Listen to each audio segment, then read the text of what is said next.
नमस्कार, लोकतंत्र मिररच्या टॉप 25 मध्ये आपल्या सगळ्यांचं स्वागत आहे. मी आहे आपल्यासोबत पल्लवी. तर चला एक नजर टाकूया आजच्या ठळक बातम्यांवर. तुकाराम मुंढेंचा औषध कंपन्यांवर हतोडा, 10 आयुर्वेदिक कंपन्यांचा परवाना रद्द. कृषी विभागाची 17 वर्षांनंतर फेररचना, 2668 नवीन पदे मंजूर.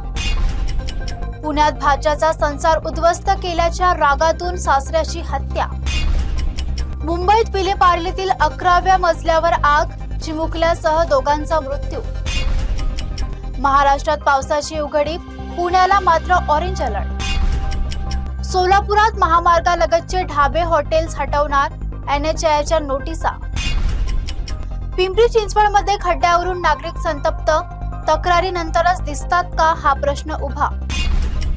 सोलापुरात नगरसेवकांच्या भागातील रस्ते खराब, नागरिक 6 वर्षापासून त्रस्त.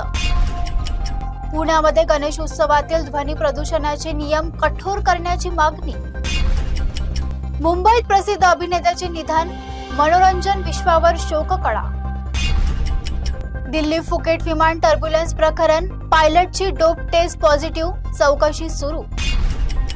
महिलांना मोफत मोबाईल रिचार्जचा दावा खोटा, तथ्य पडताळणी स्पष्ट. माझगाव विक्रीवर कार्यालयात लाचखोरीचा पर्दाफाश, उपायुक्त अटकेत. मराठा आरक्षणाबाबत सरकारचा मोठा निर्णय, महत्वाची पावले उचलली. पान मसाल्याच्या प्लास्टिक पॅकिंगवर बंदी, आता फक्त कागद, टीन किंवा काचेत विक्री. पश्चिम घाट ते गडचिरोली 63 हत्तींचा प्रवास, यांत्रिक हत्तींना प्रतिसाद. मुंबईच्या घाटकोपरमध्ये दरड कोसळली, घरावर ढिगाळा, दोघांचा मृत्यू. TT पेपरफुटी प्रकरणी आणखी एकाला अटक, आरोपी 16 वर. MPSCच्या 5707 जागांसाठी 11 लाखांहून अधिक अर्ज. CBI कडून लाचखोरी रॅकेटचा पर्दाफाश, तिघांवर गुन्हा. JJ वैद्यकीय महाविद्यालयाची दमदार कामगिरी, देशात 18वे स्थान. मुंबईत तरुणीवर 6 जणांकडून अत्याचाराचा आरोप, प्रियकराला धमकी. पुण्यात पावसाचा जोर कायम, नागरिकांना सतर्कतेचा इशारा. राज ठाकरेंनी देवेंद्र फडणवीसची घेतली भेट.